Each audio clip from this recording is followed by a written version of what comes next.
By Chayse Gomez, who is the assistant women's golf coach at Boise State. Thanks for your time, Chayse. How are you doing? Thank you for having me. Yeah, I'm doing good so far. It's a little chilly over here in Boise, but we're powering through it. Yeah, tell me, Boise, you're in Idaho right now. Golf obviously is mostly a warm weather sport, but how do you and your team there at Boise State, just how do you navigate and deal with, being a golf team and just being in the cold? How do you navigate that? Yeah, so for us, it's all about mentality. We right now we're having actually a very dry winter. We haven't had any snow hit the ground at all since I think last year, and we're taking advantage when we can. So still a little cold. Sometimes we, have to be inside just because the girls don't, necessarily want to be outside because it's like 32 degrees and, a little bit of wind. So we just deal with what we can. And if there's a little bit of sunshine, that's when we see opportunity to be outside and, take advantage of what we can. Yeah. And are from California. You went to school at Oregon State and then coached at Cal State Fullerton for a year and now at Boise State. But how have you, being from California, how have you now, transitioned to the, cold weather in Idaho, or has the transition not been too bad for you? It's a little bit chillier than it was at Oregon State. There was more humidity at Oregon State than there is here. It's really dry here, so it kind of just runs through you. But honestly, I'm handling it pretty well. You just bring, jackets and layers as a coach, just because you're not hitting the shots anymore. So I'm having a pretty good time being in the cold and experiencing a different part of the United States. Yeah. And being a college team in the, cold weather, just tell me about some of the things you and your team does, to, I guess deal with the cold weather. Yeah, so our team, we tell them they have to be in at least 3 layers. They got Okay. to be warm. Especially if it's below 35, we're giving them hand warmers. We give them, if we're playing 9 holes, we give them 2 packs each. If we're playing 18, we give them 4 packs each. So they are able to, keep their hands warm when needed. Practice is a little bit different just because we have to take breaks because our hands are more exposed to that. But even then, we're walking the golf courses when we can. They're keeping warm. They all have their own little tools. They all have like heated hand warmers that they clip onto their waist, and they're all doing their part. So they're very tough. This group is a very tough group, and they just roll with what they got. Yeah, because you have some players, like you have Brooke from Idaho, but then you have some players from, Hawaii, and you have a player from Australia and California. So, kind of a mix. Some players are used to the cold. Some players, probably from a Hawaii or Australia or California, probably not as used to the cold. So, it's different Yeah, for each player. yeah, the Hawaiians are actually pretty good. They know how to pack on layers. Our freshmen are still learning how to play in layers. One of them being the Australian. So, it's just a learning curve that first year. But they're doing good so far. They're keeping warm when they can, and they know to bring extra layers and extra hand warmers and beanies and ear warmers, all of the above. So they're doing a pretty good job about that. Yeah. And you're new to Boise State. This is your first year, but since we're just talking about roster, just if you can tell me a little bit about your team. You have players from all over, even different countries, like Australia. Obviously your team is highlighted by Leah Chung, who had a very good fall season, which we'll talk about. But just tell me a little about your team.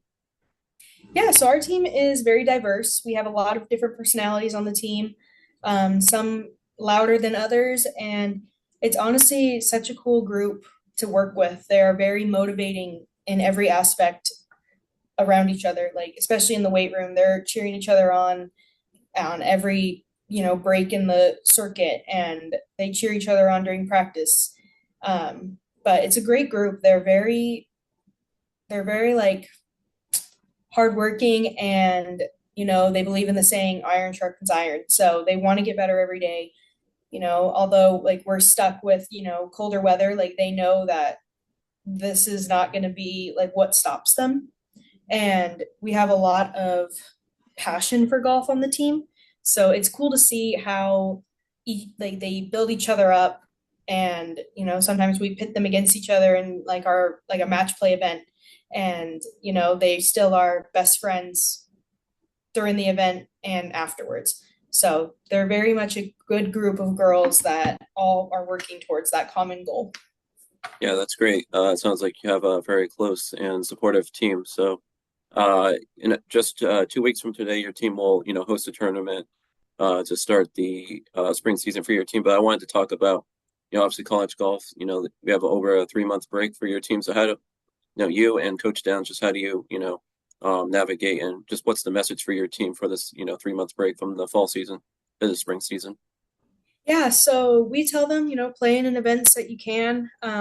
Okay. It's hard for some girls just because like we have a girl from Montana, so it's hard for her to be outside, during those winter months.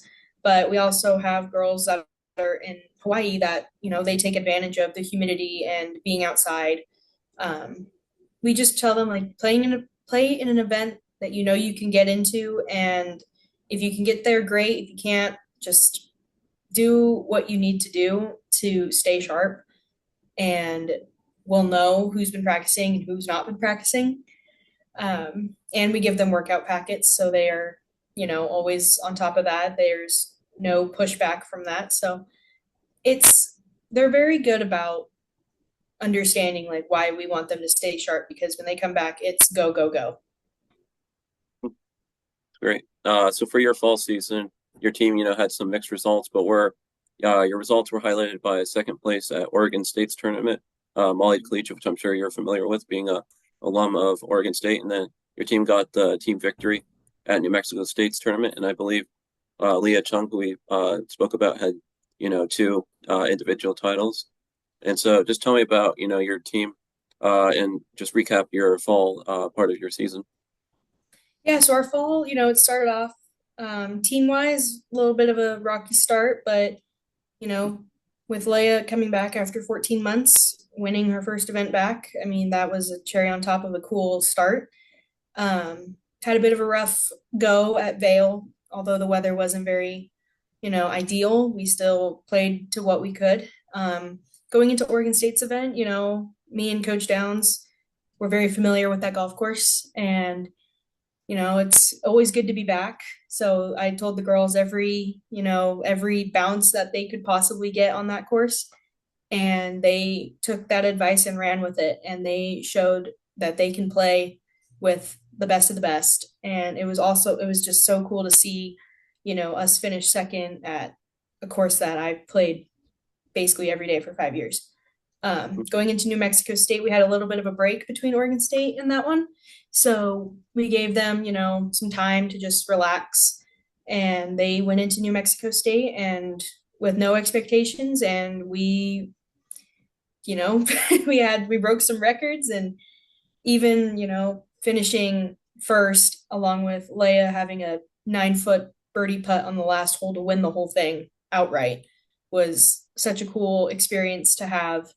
And it was just such a great event to be at. With even then all the weather we had too was like we couldn't get lucky with weather at all this this fall season. So it was just fun to see how they powered through. They were gritty, they were tough, they were mentally tough when like weather wasn't on their side. And then we had a really quick turnaround. We had one day back in Boise before we went to Hawaii. So I just think we were really tired going into that event with a 4 hour time change. And it was just wasn't our best, but the girls had fun, made a lot of memories. And we want to go back there next year, and we know the course even better. So I think we could play a lot better than we did this year. And yeah, that's what we're looking forward to. Yeah, and you're talking about some records. I'll just list off some facts. At New Mexico State's tournament, 13 under par score for your team. It was the second lowest 54 hole total in program history. And then Leah Chung earned her second victory of the season and her third career victory. And she was, the first Boise State Bronco in a while to win two tournaments in a single season. And she's the first one in history to win two tournaments in just the fall. So, these are just stats, but just what does it mean for your team to, win a tournament, finish second, and just have some of these program records now. Yeah, it just shows that, as a team, like we're a force to be reckoned with. Like, don't count us out. Um, like it's just awesome to see how our hard work in practice, all the drills that we have them do, all the qualifying rounds that we, do to see what team we're going to take to that tournament, it pays off. And we're just hoping the girls understand that. And I'm starting to see that they do. And they understand that we're doing this to push them because we know they're capable of being a lot better than they think they are. And they're finally understanding and realizing, oh, we're a really good program. Yeah. So now talking about the spring season, your team will open in February 9th to 11th. You'll host the Mountain Classic match play in Palm Desert, California at Classic Club. So can you just tell me a little bit about, obviously you're new to Boise State. It's your first season. Just tell me a little bit about this tournament. I believe it's, I believe it's a match play tournament and it's a smaller field. I believe about 8 teams, but just tell me a little bit about this tournament, just what it's like to get your spring season started and, to host a tournament. Yeah, so we're fortunate enough to host with Wyoming. So they do a lot Okay. of the brunt work. So we provide what we can. Like I just picked up the trophy for that event. So we have that ready to go. The girls, we're preparing for that by playing our own match play event, inter squad match play. And we're getting them, understanding and familiar with strategy and when to give putts and when not to, and all of that. So we're excited to open up that event. It is a smaller event. I know that there's 8 teams, and I believe we're gonna do. I think we're the number one seed as of right now, so we will have early tee times, early quote unquote, being like 10 Okay. a.m., which is early for our girls nowadays, but um, I think we're just going to be doing classic match play, like nothing crazy.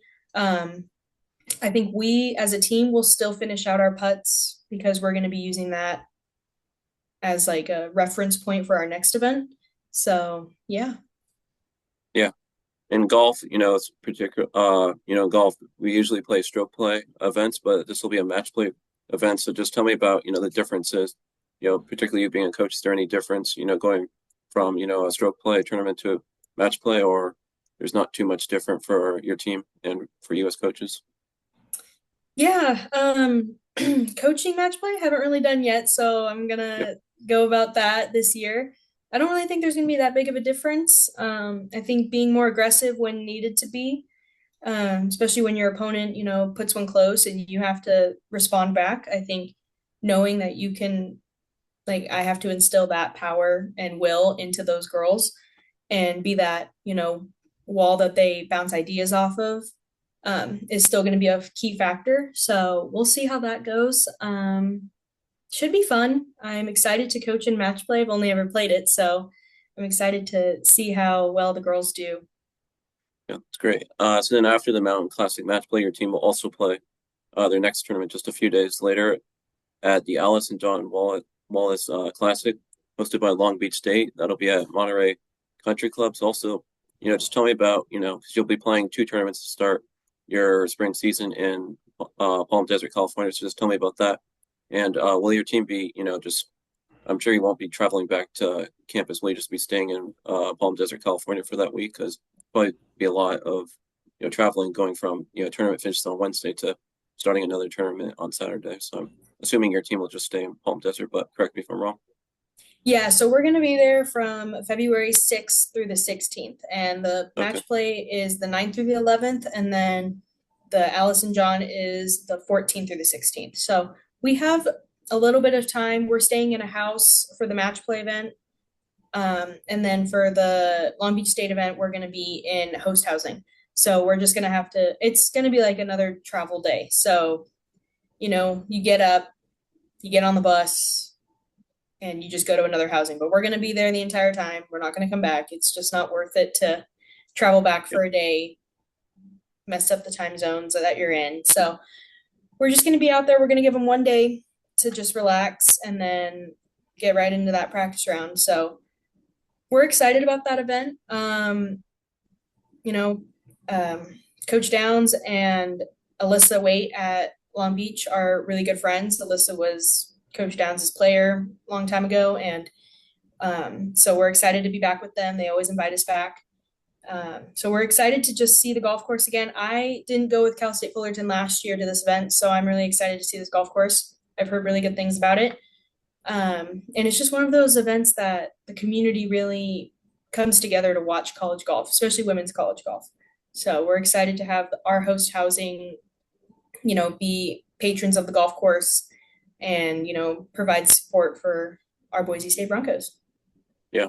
And you mentioned 10 days being in Palm Desert, California. So 10 days being on the road with your team, particularly for you, just tell me about, this being obviously you're playing in tournaments, so that's important and getting ready for them, but also being, sort of like a bonding, trip, especially for you being in your first season. Just talk about that and, just talk about, what it'll be like just, because you see your team all the time, but what it'll be like just being on the road and getting to travel with your team and getting to bond with them more for you being in your first season.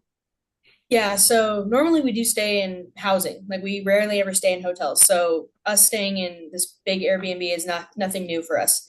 So Okay. our team is very good with, we have study time, we have dinner together, we play cards together. Like we're all doing something together, but then we also allow them to be on their own and do what they need to do for school, or if that's, if they have other things like job interviews being lined up, then they obviously take time for that. But we do a really good job. I love being with the team. They're so fun. There's a lot of personality, a lot of giggles all around, a lot of memories being made, a lot of jokes being, tossed around. So it's a cool environment to be with. Although like everyone says like, oh, 10 days with your team, that's a lot. No, it really is not. Like it's just, you're in one space, but it's like a fun space to be in. Yeah, that'll be great. So, what another highlight of your spring season, the Mountain West Conference Championship, will be near the end of April, 21st to 23rd. It'll be at Mission Hills Country Club in California, and that's hosted major championship. The ANA used to host, and I believe used to host like the first stage of LPGAQ series. Not sure if it does still or not, but anyway, just a course that has hosted a major championship. Just what do you foresee, with your conference championship in April at such a of course, it's been a lot in the LPGA. Yeah, so that tournament, I remember going to that ANA back when it was Craft Nabisco, so it's been a while. I played my first stage of Q school there. Unfortunately, didn't get through, but that course holds a lot of history, a lot of TV moments that you see throughout the years, especially around major season. Every year, the winner of the Mountain West gets to jump in Poppy's Pond, as the tradition says. Wow, So that's still going through. that's that's pretty That's cool. one, yeah, that's one of our big goals because hopefully it's hot enough to where it doesn't feel too bad once you jump in. But yeah, we really want to win Mountain West since it's our last year in that conference, and we want to go out with a bang. So we're very excited. We're working towards winning that, and that'll give us an automatic regional bid. Yeah, that's great. So a little bit about your background. You're from California, I believe you're from, is it like the Anaheim area? Correct me if I'm wrong. And then just tell me about, what junior, amateur, high school golf was like for you and, a state like California. And then you played at Oregon State. So just tell me about, growing up in California, playing junior amateur golf there, and then just what led you to choose to, play golf at Oregon State. Yeah, so growing up, I wasn't necessarily like the best golfer. Junior events, I was playing against, Rosang all the time. So that was always, fun to, I'd beat her in one round and that would be like the highlight of my tournament time. So I always got to see her and I played with the best of the best. Like California is known for, producing such really good golfers and very competitive golfers. As I gotten into the recruiting process, I was overseen a lot. I thought I was going to be, at like the mid-major level, almost committed to UNLV. And then Dawn Shockley, coach at Oregon State, she saw me play out in Colorado, ironically, and she liked what she saw and somehow found my way to lovely Corvallis, Oregon, and haven't regretted it since. Those were the best 5 years of my life. Some up and downs for sure, but best 5 years of my life, and I wouldn't trade them for anything. um, yeah, it was great that she could see the potential of a, you know, quote unquote like mediocre golfer from California, and she turned me into a very highly competitive golfer in the Pac-12 conference. Yeah, great. So for you, just talk about what the transition was like, not only just playing college golf, but the transition for you, going from California to Oregon. So going to school in a different state, different climate, learning different courses. Just tell me about all that transition, just how that was for you. Yeah, California, we don't get a lot of rain, and unfortunately, Oregon does. And I had to learn how to layer up and, bring multiple gloves because the rain will soak through all through the glove. And I had to just learn and be gritty and know that, it doesn't just suck for me, it sucks for everyone playing. Yeah, So I had to learn quickly, and it turned out really good. I loved that transition. I loved, when the colors would change in the fall, like seeing that happen. I'm like, oh, okay, this is a different environment. I love being in this like cooler weather.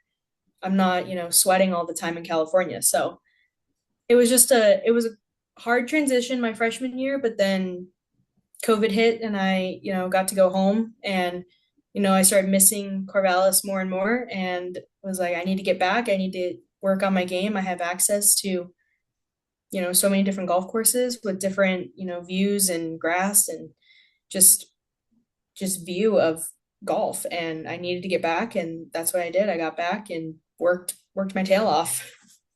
hmm, definitely.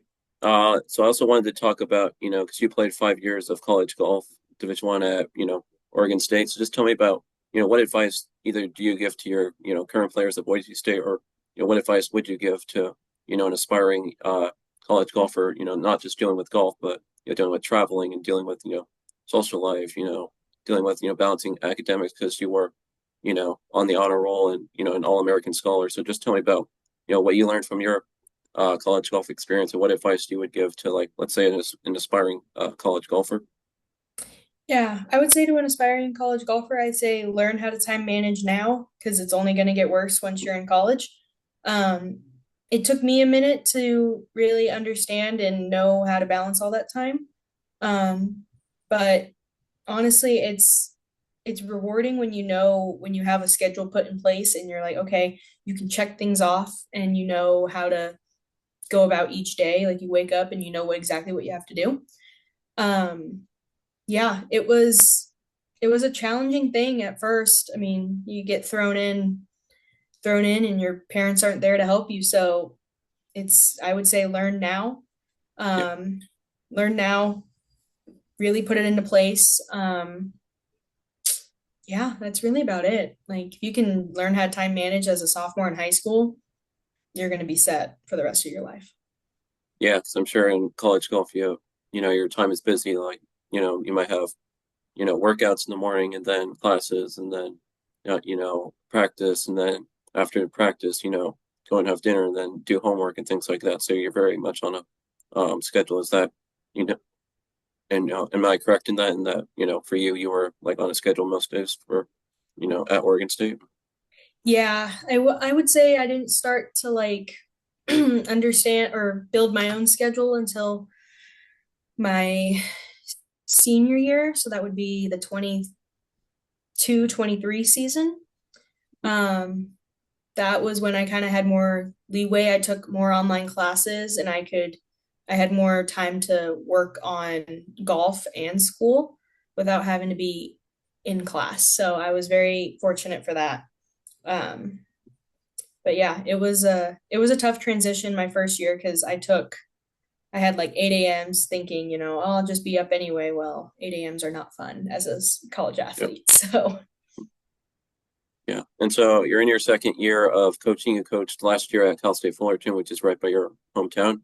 And now you're coaching in your first season as assistant coach at Boise State. So just, how has it been for you getting into coaching? Just how has that transition been for you, going from, being a, player to now being a coach?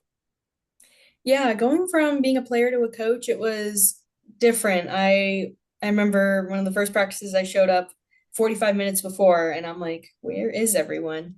So I had to learn like, oh, coaches really don't show up until 15 minutes before. So that was really fun to learn and honestly gives makes me feel better because I'm like, okay, well, at least I know that they're showing up.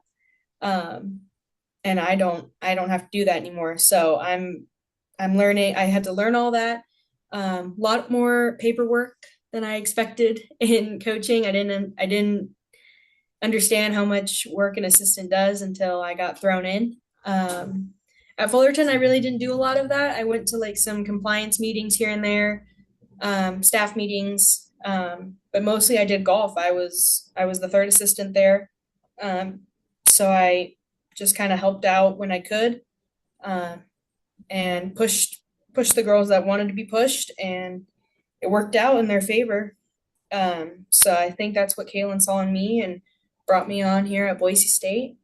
And yeah, we're learning all the new things, like learning how to work a Google Sheet and really organize, everything for the girls to make their lives easier, but also to make, me and coach's life easier.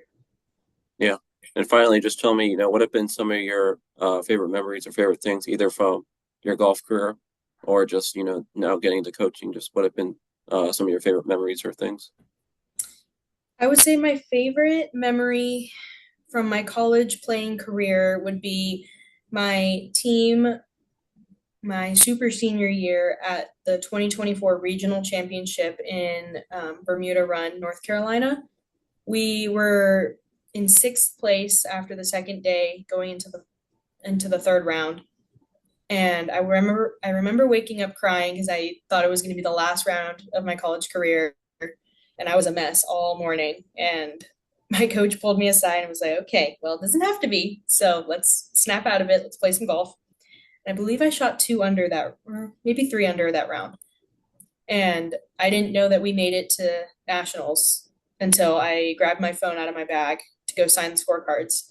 And I had like 50 messages on my phone saying, "Congratulations." So that's when I realized, oh, we're going back. So that was one of my favorite moments. Just, grinding it out, thinking it was going to be the last, but ended up, just being another stepping stone to our goal. My favorite coaching memory so far would probably be probably playing at Oregon State's event as a coach here. I think, I've seen the golf course, I've played it so many times, but coaching it is a lot different. So it was fun to, give them advice and, the targets off the tee. But then the green reading, I'm like, oh, wait, yeah, that's right. That putt goes that way. And they're like, wait, but everything breaks towards the water. I'm like, no, you have to trust me. It breaks the other way.